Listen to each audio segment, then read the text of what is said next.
Greetings, we are Group 2 and the following is a group comparative strategy video on Levis, Strauss, Co. and Gap Incorporated.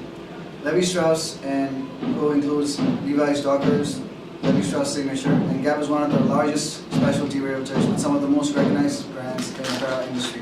For example, Gap, Banana Republic, Old Navy, and Athleta. The mission statement of Levi's is to balance goals of superior profitability and return on investment, leadership market positions, and superior products and service.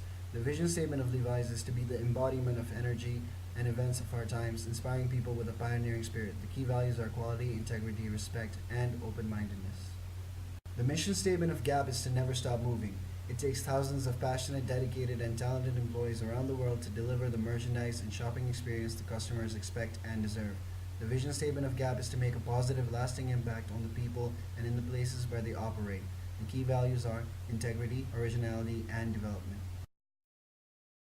Moving on to the value chain analysis, let's start with the support activities first.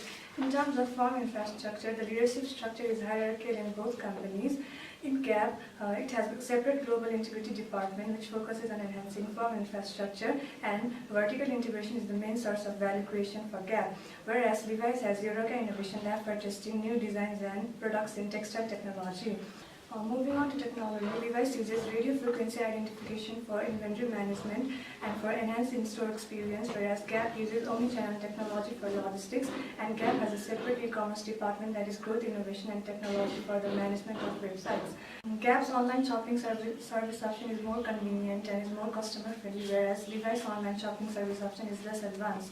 In terms of human resource management, Gap hires seasonal employees primarily during the peak and holiday period and provides simulation training for enhancing the decision-making skills of newly hired managers, whereas Levi's is working with suppliers to improve the working condition for workers in the brand supply chain and has banned sandblasting process, which is harmful for employees as silica is used in the process. Talking about outbound, Levi's uses an electronic data interchange system that links retailers directly to the complete distribution system of Levi's, whereas Gap maintains a large part of its inventory in distribution center. McKinsey 7S analysis shared values. In the beginning, Levi's had only focused on starting trends and creating new fashion, but currently it is also focused on environmental conservation and the brand image.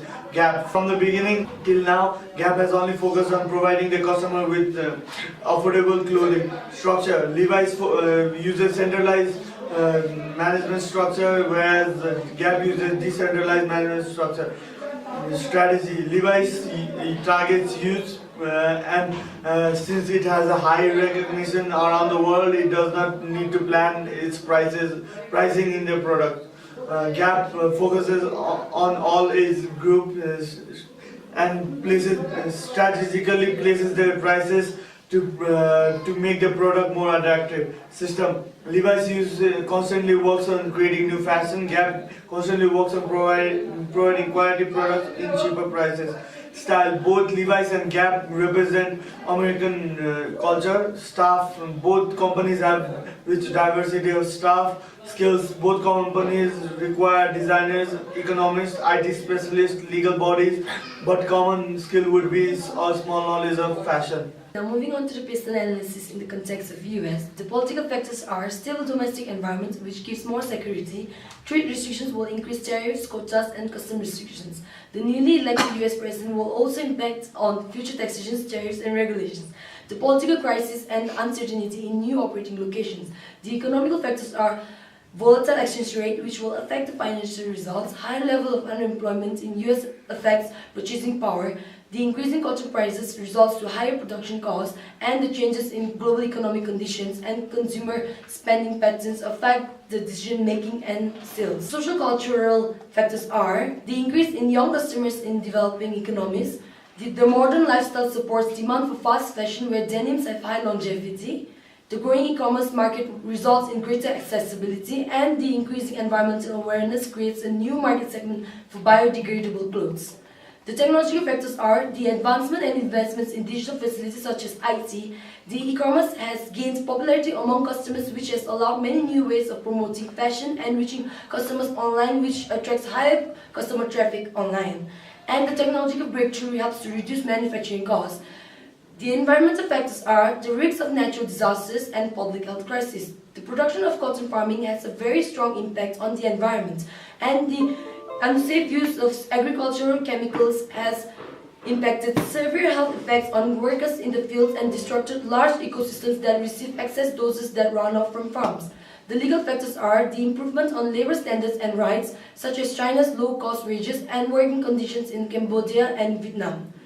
Human rights are often massively supported by both companies and public, such as to stand up for human rights by participating in public campaigns against discrimination. Porters fight forces. Supplier power is low because both companies are not dependent on any particular supplier, and this fact increases its bargaining power in dealing with supplies. Bargaining power is high because with very low swapping costs and a large use of the internet to get information and compare prices, we can say that the bargaining power of the consumers is very strong. The competitive rivalry is very high, as Gap Inc. holds less than 5% of the market share and Levi's holds just above 5%, which clearly indicates the diverse nature of the US apparel industry. The threat of substitution is very high because substitution is very easy to find cheaper and more affordable products as well as replicas. The threat of new entrants is moderate because major market players such as Levi's and Gap benefit from the economies of scale. The need for large capital as well as the urge to build awareness can be quite difficult. Competitive analysis. Levi's was at one point synonymous to blue jeans and to this day has very high brand recognition. Gap is globally recognized as well, and both companies produce high quality goods. Other brands have comparatively less brand recognition. The number of outlets for both Gap and Levi's is quite high. While both companies may have products for all ages, their products mostly focus on the youth ranging from 15 to 25 years. Gap has a much higher range of products, and both have high prices, but Levi's is considered to be much more expensive. VF Corporation, which is the label behind Lee, Wrangler, and etc., have strengths such as innovation, for which they keep a separate fund. Their weaknesses would be that they have comparatively less brand awareness to most of the other companies. Polo Ralph Lauren is a leading global company in terms of lifestyle products and is considered a very classy brand. However, weaknesses would be the fact that they were charged with a lawsuit by Levi's for their trademark stitching. Calvin Klein is very similar in the same way, as they have excellent brand equity, good consumer awareness, but at the same time, they do not have the same recognition as Levi's does. This is the strategic grouping of Levi's, Gap, and several clothing brands of the same industry in US. From this strategic group mapping, it can be seen that there are two major types of groups that have stronger presence in the market, and those are from the segments of high product variance with both high and low prices. Gap belongs to the medium to high price and high product variance segment, which is a highly clustered group consisting of many direct competitors, whereas Levi's belongs to the high price and low product variance segment, which is a less clustered group with less direct competitors. The gaps in this strategic map indicate business opportunities, so these gaps can be utilized with new product strategies to capture the market applicable for both Levi's and Gap. Gap has a current ratio of 1.93% and Levi's has a current ratio of 1.88%, which means that both the companies have enough resources to pay its debt over the next business cycle. In the case of Gap, the debt-equity ratio has decreased slightly from 1.93% to 1.57%, which means that percentage of assets of a business which are financed by the debts is decreasing generally due to effective inventory management. Whereas the debt-equity ratio of Levi's has increased from 7.48% to 17.42%, which means if earnings do not exceed the cost of borrowed funds, financial distress may happen. The return on investment of both the companies is positive, which means that the total cost of the investment was recouped in addition to some profits left over. In the case of Gap, the return on investment has decreased over the years from 20% to 29%, whereas the return on investment of Levi's has decreased from 14% to 10%. The return on assets of Gap has increased over the years, which indicates that the company is efficiently managing its assets to produce profits during the period. On the other hand, the ROA of Levi's has decreased from 7% to 3%, which means that the profitability is declining. Thus, the analysis and comparison between the financial statements of both companies shows that Gap is doing much better than Levi's in terms of financial performance. Today I'm here to talk about SWOT analysis between two brands, Levi's and Gap.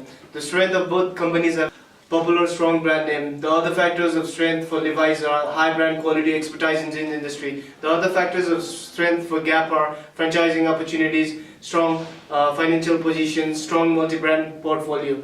Whereas the weakness for Levi's is high pressure of brand protection, weak financial position, overpriced in eyes of consumers, whereas for Gap, depending on outside vendors for its goods, assets, underutilization. So you have the opportunities. The opportunities factors for both of the companies, Levi's and Gap, are the growing casual wear market, low manufacturing and production cost in various international markets, whereas for Gap, the market size for women's apparel, growth in Asian market, and for Gap Kids.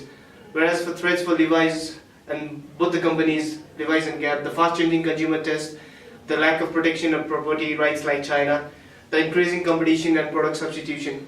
The another threat factor for Gap is the competitors' economic increase in the market for the counterfeit goods. Thank you. In conclusion, Gap should keep competitive advantage and maintain a positive brand image. They should focus on innovative projects and corporate social responsibility. Similarly, Levi's should reduce production costs, which should allow them to reduce the price in general. They should find a way to evolve and regain the popularity they once had. Levi's should concentrate on creating user-friendly e-commerce.